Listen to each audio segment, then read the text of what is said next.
Assalamu alaikum wa rahmatullahi wa barakatuh. My name is Ruqayya Dasti. I am a graduating senior at the University of Maryland, Baltimore County, and the vice president of the Muslim Student Association at the university. I wanted to thank CAIR for allowing me to come here to speak today, and I wanted to share my story a little bit of what our organization went through in the last year and how CAIR has helped us very significantly along the way. So, alhamdulillah, I have been involved in student leadership for many, many years, especially in the Muslim community. But one of the biggest challenges that tested my leadership abilities came in in 2021 with the fall semester. As a transfer student, I had never been on a university campus, and I was very excited to start as a VP of the Muslim Student Association. And one of the things that we were told is that the Interfaith Center at UMBC was being teared down to be replaced with a brand new building that was going to accommodate for all of our student needs, a brand new building, a lot more space, and this was something that we had been very excited about for the entire summer. We had planned, we had events, and we were very excited for all of that. Over the summer, the school, they had asked us to come to set up our place. And when we came, we realized that they weren't actually asking us to move in, they were actually asking us to move out.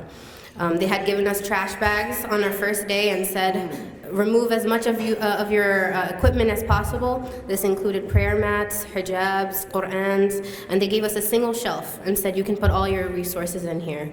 They told us that your space is going to be shared with 20 other organizations and is open for booking for the entire school. So we can't guarantee you that you have a place to pray. You can understand our disappointment, and that disappointment raised to panic when over the weeks students would ask us, where do we go to pray? And they would tell us of stories of them being turned away when they wanted to go pray for Dhuhr or Asr, or that an administrator was harassing them and questioning them in ways that they weren't comfortable. As UMBC Muslim students, we felt helpless and felt as though we were stripped of our community and the right to safely practice our religion. From the very first day, my cabinet knew we had to do something, and we had to do something very quickly. We spent hours brainstorming, exchanging ideas for how to find a solution to our issue, because it wasn't just about a space, it was about providing safety and a home away from home for Muslim students. Our community was vulnerable in their struggle for their identity, and the prayer space in our community was giving them that safe haven that they needed to connect with their spirituality and empower them to be the best versions of themselves. So every day that students questioned where to pray was another day that we were losing people, and another day that our desperation as leaders grew. When we knew we didn't have resources on our own as new students who were just coming into our role, that is when we reached out to CAIR. We reached out to the Baltimore, Maryland chapter of CAIR, Zainab Chaudhry, and they took up our case immediately. And they became the fuel behind the new voices that us Muslim leaders were finding to call outrage to our situation. It was Zainab Chaudhry, the director of the Maryland chapter, who became our main point of contact and our supporter to the very end. As an organization, CAIR sent a letter to the president and vice president of our university requesting accommodation for Muslim students to reliably pray. They knew that the best way for change to happen was to threaten the image of the institutions. So because of that, they launched a Twitter storm with the hashtag #LetThemPray. And this hashtag really took up storm, as they say. We had hundreds of people taking that hashtag, and very quickly word spread.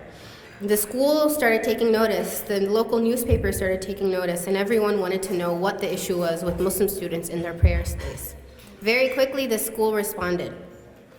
And they were enthusiastic to meet with us after weeks of being unresponsive. During that meeting, we were joined with CAIR and the Student Government Association, and we sat with top administrators at UMBC to reestablish trust that had been lost over the weeks with the school and come up with a solid solution that would give us a prayer space. We would not leave that room until we were guaranteed that we would be able to accommodate prayers for all 5 of our prayers. Takbir! CAIR prepped us. They spoke strongly on our behalf, and they motivated us to stand firm in our demands. And we finally got what we had, until we finally got what we had been asking for. By the time we left that meeting, we were guaranteed that space. And we are deeply thankful. Because of that, we're deeply thankful to CAIR for standing firm with us and allowing us to find our voice as Muslim students. Oftentimes, we don't realize that the power is within us to influence change. And I can confidently say that it is this organization that has helped me discover how much I can really do as an individual. I have a desire to see my fellow young Muslim brothers and sisters thrive and grow, and be unapologetically proud of being Muslims in this country. And I think there is no other organization that shares this dream of mine more than CAIR does. And so that's why I want to thank you again. Jazakallahu khair.